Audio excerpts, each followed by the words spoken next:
Saturday was the deadline for NFL teams to cut down their rosters to 53, and we were all anxious to hear what would happen with Tim Tebow and the Eagles, especially Stephen A. Despite playing fairly well in his final game versus the Jets, completing 11 of 17 passes for 189 yards and 2 TDs, Tebow was released. Skip, is this the end of Tebow's time in the NFL? Stephen A. Smith, that all depends on whether Tim Tebow decides to listen to some in his inner circle who believe he should go and play in Canada. Because it now appears to me that this CFL is his last hurrah. And yet, before I get into the particulars of that, allow me to say I'm so happy now that I don't have to root for Chip Kelly this year. Listen, Chip Kelly, what a snake in the grass he was in the end to Tim Tebow. After all the proclamations about how much he loved Tim and this is his guy and wants him on his football team and the it factor and this and that and blah, blah, blah, blah, blah.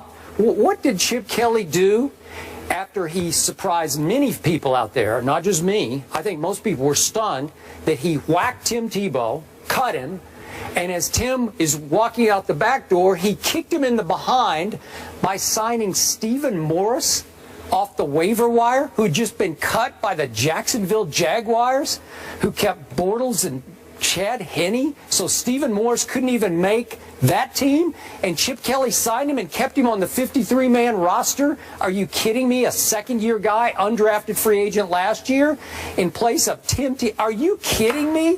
What an insult that was to Tim Tebow, especially after the way Tebow played. And unfortunately, you weren't around then, but his last preseason game, Tim Tebow, he showed out.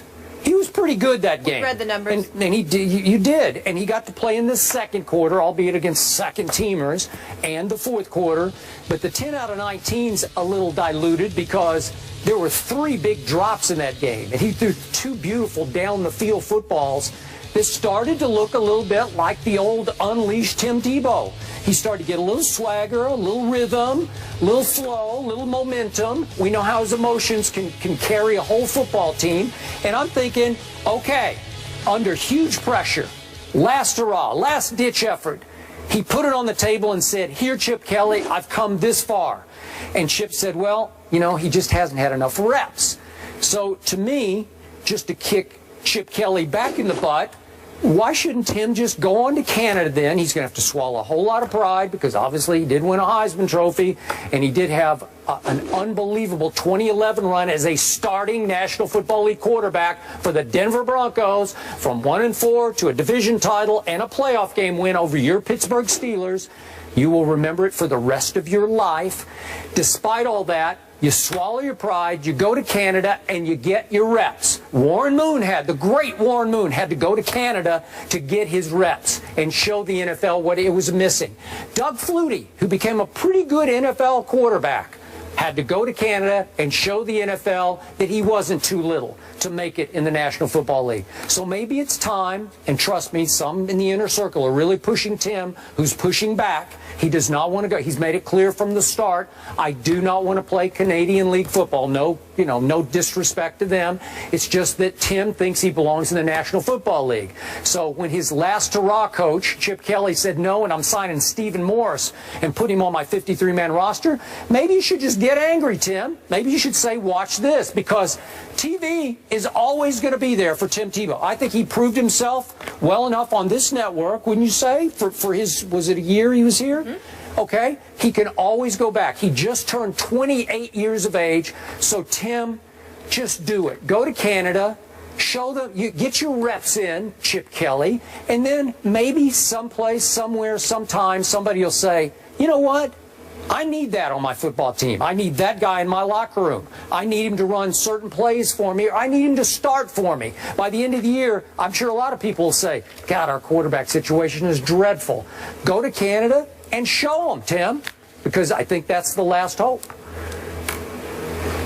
You know, you really crossed the line on this. Chip Kelly. Let me tell you something. What did Chip Kelly do to Sean? What did he do to LaShawn? Let me tell you something right now. Yeah. If I hadn't just gotten off vacation, I'd have walked off the set with that ridiculous drivel you just did. I thought it was damn diatribe. I'm so disgusted with you right now. You actually put me in a position where I have to defend Chip Kelly. Yes. That's where you put me in. Well, don't. I have to, because that's a bunch of nonsense that just came out of your mouth. You mean stabbed him in the You're going to defend Chip Kelly? I have to defend Chip Kelly because I'm a fair-minded man. And all the stuff that I feel about Chip Kelly, you had me throw out around talking Molly. I gotta get on him right now. I can't believe that you sit up there and you could say that nonsensical stuff you just spewed out of your mouth. Tim Tebow, excuse me, they were raving about him. He improved his mechanics and his throwing motion. Once again, we have further evidence that he's not a quarterback. Why? Because high school quarterbacks don't have people talking about their mechanics and their throwing motion. You know why, Skip Bayless? Because it's assumed that when you play the position, that comes with it. It's the first thing you should have. So the fact that Tim Tebow has gone through high school, won 2 national championships in college, went to the pros, won a playoff game, and in 2015, we're still sitting here talking and praising him for his throwing motion and his mechanics. You know what I'm waiting for next? What are we going to praise him for next? The kind of damn cereal he eats for breakfast? I don't want to hear that. The fact of the matter is he looked good in his last preseason game. And you know why it's such a big deal? Because it was a damn aberration. That's why. Because he's Tim Tebow. He can't throw. It's that simple. I like him. He's my friend. Did you watch him in the last game? I want him to come. I want him to come back and work for the SEC with ESPN. I want him to make some money in television. He's a beautiful human being. And if he stays in football, maybe, just maybe, if Tim Tebow wasn't as pig-headed as Skip Bayless, can't deviate, can't move around, can't adjust, can't understand that you can't play quarterback. Maybe you should be a tight end. Maybe you should be a running back. Maybe you should be on special teams. Maybe you should be a third down specialist. Damn it, maybe you should learn to play defense. Just don't throw the football, because that's not what you do, especially when you can't read defenses half the time. That's his problem. But you don't want to go there. Instead, you want to sit there and get on Chip Kelly for backstabbing him? Yeah. Let me tell you something. Not backstabbing. That's the word you used. That's the word you used. I did not use back. I said he kicked him in the butt as he walked out the door. Hold on. That's what he did. Tim's walking out the back door and he kicked him right in the butt. The tape? Because I did not use backstab. I don't need to use backstab. That's what I thought I heard. You backstab people you have respect for. Well, listen. Well, you basically feel he didn't have respect, but he once did have respect, which is why you called it backstabbing. Rewind the tape and you remember what you heard. In the end, I have to see there. You put me in the position where I have to come to. I thought it was a beautiful move. This is the lowest. I'm the defense lawyer over here. As low here. as you have gone. You put me in a position where I have to come to the defense of Chip Kelly. Chip Kelly did nothing wrong here. He gave the guy a chance. He put him out there on the field. He gave him an opportunity to perform. He wasn't up to snuff. He wasn't up to snuff, which is why you are telling him to go to Canada. You want him to leave the country, but Chip Kelly's wrong for wanting him to leave Philadelphia? What are you talking about? What are you talking about? Chip Kelly did nothing wrong. Tim Tebow needed to go, and that is that. Wait, do you even know who Stephen Morris is? No, I don't. No, you don't. That's it. Bingo. I just closed the case. That's where I'm going. What does it say to you that some dude off of Jacksonville, who we've never heard of, gets signed immediately when Tim Tebow can't? Does it not tell you? I mean, Bill Belichick has said no, okay? Bill Belichick has said no. John Fox has said no. Now you got this situation where Chip Kelly has said no. Rex Ryan sabotaged the man when he didn't have a quarterback, and he still sabotaged Tebow. When will you learn? When will you learn? It is over. It is done. He needs to play another position. John Fox did not say no. He was able to sign Peyton Manning. He said yes to Peyton Manning. Well, excuse me. Well, some people would argue that Tim Tebow has a better QBR rating than even in the last 5 minutes. In the last 5. Oh, stop it. Oh, Do you understand how ridiculous that sounds? No, it's just a fact. Can I ask you both? He's got me defending Chip Kelly. Do you think Chip Kelly had any ulterior motives? Do you think he maybe planned on always releasing Tim? It does not matter. I did not think about it, Molly. I'm not giving it a second thought, because Tim Tebow should be here. He should not be playing quarterback for a National Football League team, because before he couldn't throw. So now he's improved his throwing motion a little bit in his mechanics, but he still can't read defenses. I need you to say this for the record, for tape, for camera. Sure. You're saying that it would be a waste of Tim Tebow's time to go play in Canada? At the quarterback position, yes. Yeah, we're talking about it. No, I'm not talking about playing fullback, okay? Talking about quarterback. Yes. Okay. Skip. He needs to hear this. Skip. Keep going. Go ahead. Soliloquy. He needs to hear it. Yeah. Tim Tebow sat there with me. Hold on.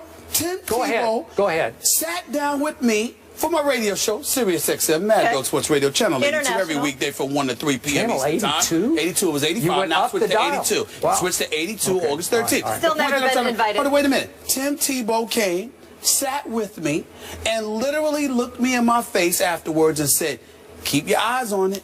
I'm telling you, I've improved my throwing. And I said, we'll see, because he appreciates the fact, I love the guy. I just know he can't throw. And so he says, I've improved. And he did improve. He did improve. My hat's off to him. But we ain't talking about throwing footballs out there in the yard with Skip or Stephen A. We talking about quarterbacking in the NFL. This brother can't do that. Period. Enough. So Enough.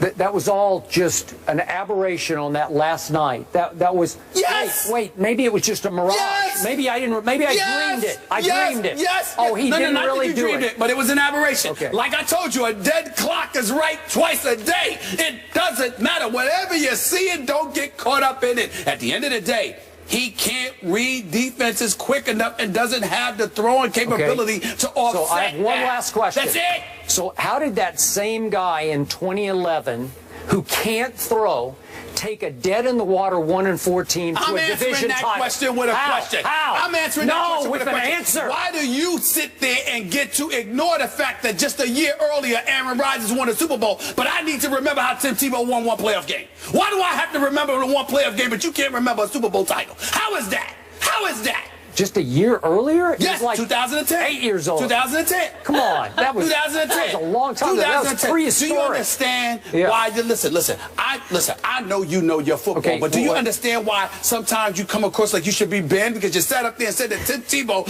you would prefer him in the fourth quarter than Aaron Rodgers? How did he do that? How did he do it? Aaron Rodgers? I'm not in the fourth quarter. He had a better QBR than Aaron Rodgers, who, by the way, is 2-4 in the playoffs since that Super Bowl long ago. Tim Tebow. 2-4. Tim Tebow doesn't belong on the same planet as Aaron Rodgers. You brought it up. I did. Did I start it, Molly? No, I didn't start it. You did. I simply said, you brought how do you remember a playoff victory from 2011, but don't remember a Super Bowl title from 2010? Because we're talking about a guy who you say cannot throw. I say, how did he win all those games in 2011 if he can't throw? Did he not win quarterback? Did he not win one game against the Kansas City Chiefs, completing 2 passes? Yeah, and one went for the game-winning touchdown to Eric Decker. 2.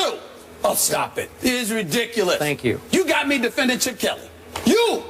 This is the lowest of the low. It was inspired. Man, go to break. Please, excuse me. I'm sorry. Go to break, Mom. I can't take this, man. Right? I just can't take him right now. You're ridiculous. Philly's finest. They're back, everybody, in rare form. All right, one of the Williams sisters will be in the semis, but which one? That's the question. Do Serena and Venus get enough love? The guys will debate that coming up. Packers have dominated the Bears recently, winning 11 of their last 13 meetings. So Packers head coach Mike McCarthy is confident heading into their Week 1 matchup with Chicago. McCarthy said at the team's recent welcome back lunch that Green Bay plans to kick Chicago's booty. I changed that wording. Yes, you did. I like it, though. Right? Trying to be classy here. I don't know if that was. Do you have a problem with McCarthy's comments, Skip? No, I like these comments too, Stephen A. Smith, because it sounds to me like Aaron Rodgers is starting to rub off on his head coach, who's getting as full of himself as Aaron Rodgers is always full of himself. You are going into Chicago to play your longtime arch rival, who looks hapless and hopeless and down and out under new coach John Fox. They're saying Alshon Jeffrey might not play. Kevin White, who was my favorite receiver in the draft, could be out for the whole year with surgery for a shin splint. This is terrible. So you have been so hard on my guy Jay Cutler from Vanderbilt University. I am now leaning toward picking the upset in this game because Jay Cutler throwing to Martellus and even Eddie Royal and Forte, I don't know. Maybe they're just so bad that they'll be better than you think they'll be. Game at? at Chicago. Right. Roger Goodell will be there. Right. Yeah. Tell us. Roger. I forgot about that for a split second. Let me say this to you. Keep talking, Mike. Let me say this to you. Love it. The reason why I loved Molly's use of the word booty is because that's what I think of Jay Cutler. He's booty. Forget Jay Cutler. Please, if you Mike McCarthy, ain't got anything to worry about. Who's Jay Cutler? All he gonna do is go out there and stick up the joint, and he's gonna do it in front of his hometown fans. This is what he does. The second he makes a mistake, which by the way will probably be in the first quarter, he'll get booed, he'll get a bit demoralized, if not at the very least a bit melancholy, and then he'll nosedive from there, because that's who he is. McCarthy knew exactly what he was doing. Jay Cutler's going to get all excited. Please, he's not going to get excited. Okay, I love it. He's not going to get excited. He might for this one. Oh, please. Spare me. There's nothing to be concerned about whatsoever. The defense will be improved. The crowd will be psyched. Chicago will be ready. But Jay Cutler will ruin the day. He'll find a way. Don't you worry. Another accident waiting to happen. You know what? He's not an accident. He's on purpose. Yeah. He's on purpose. The Dallas Cowboys are an accident. Throw the game. You know what? Considering his level of apathy and indifference that he brings to his job, it might as well be about him throwing the game because he cares that little bit. Jay Cutler's getting his check. He's going to be able to take care of his family. He's going to go home. You understand? Jay Cutler's going to be just fine. That's the way it's going to be. He don't care about winning or losing. He cares about the money. He's a waste of time. You know, once upon a time, I remember this NFC Championship game at Soldier Field when he was riding in Chicago. A bicycle? When he was riding a bicycle? No, But he can ride a bicycle, right? You talking about that? You're trying to deflect attention off the fact that Aaron Rodgers stunk it up. You're right. Stunk the joint out in the second half and almost lost to Caleb Haney. You're right. Caleb Haney was playing quarterback for the Bears and he almost lost. Fair enough. But at least Aaron Rodgers showed up to play. Jay Cutler was on the sideline. He had a sprained medial collateral ligament. He couldn't backpedal to throw a pass, but he could ride the bicycle on the sideline. You understand? How cold was it that day? Who rides a bicycle in like 20-degree weather or 10-degree weather? Jay Cutler, that's who. Riding the bicycle. What do you think? It was Batman? I mean, please. He's a joke. You know what? Batman might just show up this Sunday. Really? The Dark Knight? It's going to be a very dark night for Jay Cutler. It's just a waste of time. Mike McCarthy could talk all day about Jay Cutler. He wouldn't have said that about anybody else. He wouldn't have said that about Teddy Bridgewater. But he says it about Jay Cutler. I agree. So what does it take? Keep talking, Mike. You guys are too much. I'm just excited we have real games we're going to be talking about next week. More First Take in just a minute. Jay Cutler.